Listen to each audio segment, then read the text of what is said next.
क्या आपको पता है भारत का सबसे बड़ा दुश्मन कौन है?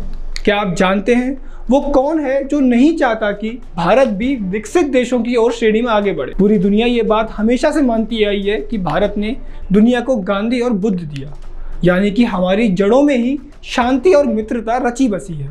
लेकिन फिर भी कई मुल्क हमको अपना विरोधी मानते हैं, दुश्मन भी मानते हैं।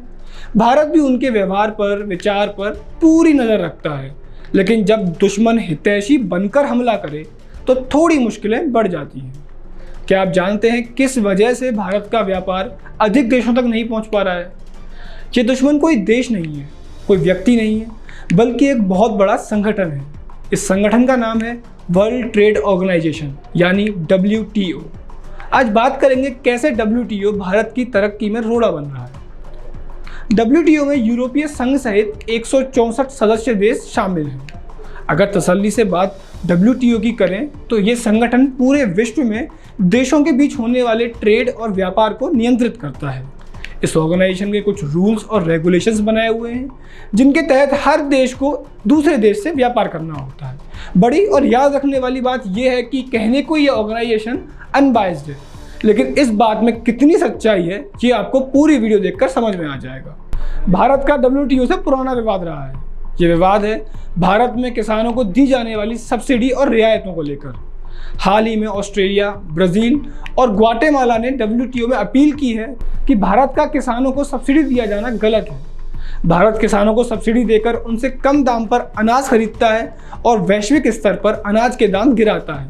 तो ऐसे में WTO ने कहा है कि अगर भारत इन किसानों और मछली पालकों से सब्सिडी वापस नहीं लेता है तो भारत अनाज का ट्रेड अन्य देशों से नहीं कर सकता। WTO भारत को मजबूर कर रहा है कि भारत किसानों से ये सब्सिडी वापस ले, लेकिन भारत ने साफ कर दिया है कि वो WTO की ये शर्त नहीं मानने वाले और किसानों से, मछली पालकों से ये सब्सिडी वापस नहीं लेने वाले हैं।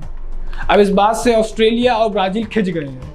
अब जब पूरे विश्व में रूस और यूक्रेन के युद्ध के चलते कई देश अनाज की कमी से जूझ रहे हैं, उन्हें अनाज की ज़रूरत है, भारत उनकी मदद करना चाहता है, लेकिन चाह कर भी उनकी मदद नहीं कर पा रहा। आज अगर स्टॉक की बात करें तो भारत के पास लगभग 323 लाख मीट्रिक टन चावल का स्टॉक है, 190 लाख मीट्रिक टन गेहूं का स्टॉक है। इस अनाज को ज़रूरत वाले देशों को देकर भारत उनका पेट भरना चाहता है, लेकिन हिपोक्रेसी देखिए, भारत को इसका भी विरोध झेलना पड़ रहा है। इसके लिए भी परमिशन मांगनी पड़ रही है।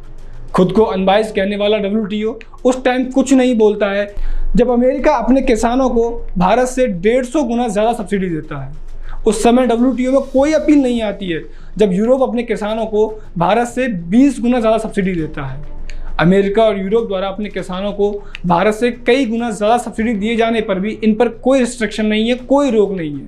इनके पास ट्रेड करने के लिए, व्यापार करने के लिए फ्री हैंड होता है। विश्व व्यापार संगठन यानी कि WTO, जिसकी स्थापना का मुख्य उद्देश्य था कि पूरे विश्व के देशों के बीच आपसी व्यापार के अलावा एक विश्वव्यापी पॉलिसी बनाई जाए और उसे लागू करवाया जाए।